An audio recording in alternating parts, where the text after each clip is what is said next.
Hi everybody. Here are 3 ridiculous things I noticed about Airport 79, the Concorde. The movie should have been over after 20 minutes. The plot of Airport 79 is a house of many rooms. There's John Davidson boinking the gymnast, there's Jimmy Walker squeezing every stereotype of black people he can into his brief screen time. There's that burly guy with the bushy mustache who was involved in every movie and TV show of the 1970s. Doing sign language to a deaf kid. There's Cicely Tyson accompanying a sick minor to get hospital treatment.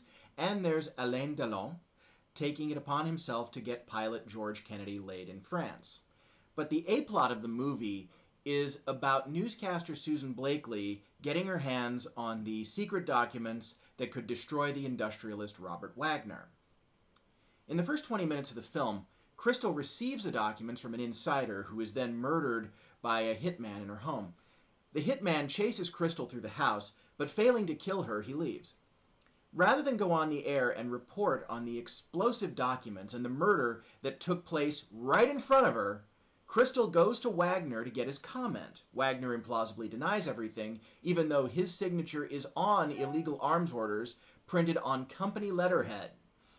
She gets out of his limo and goes right to the station to expose this nationally important story that could bring down a multi-billion-dollar empire? No. She gets on the Concorde because she's supposed to cover the Moscow Olympics, giving Wagner the opportunity to shoot down the plane with a heat-seeking missile and French fighter jets. All together now? Right! So, okay, this movie should have been over before we even finished a third of our popcorn, but there's more of it. Our next ridiculous thing is the Concorde handles better than an F-22.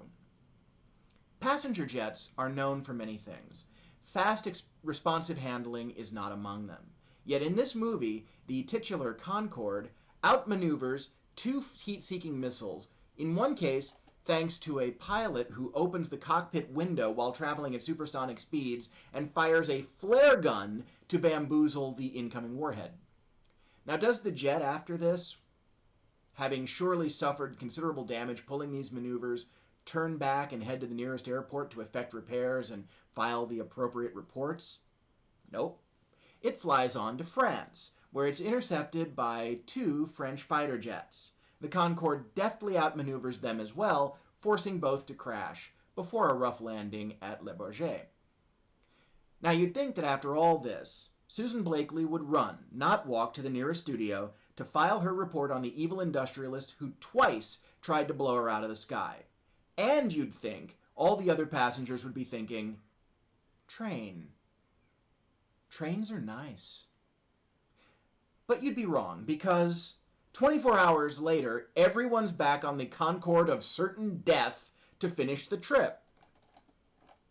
Because why let a little thing like the knowledge that someone really fucking seriously has it in for this plane deter you from checking in, putting on your headphones, eating the peanuts, and enjoying your Concorde ride? All the passengers, all of them, after having nearly been murdered multiple times, hop right back on the scene of the crime, the plane, which has by now been sabotaged by the same guy who's been trying to murder them since the trip started.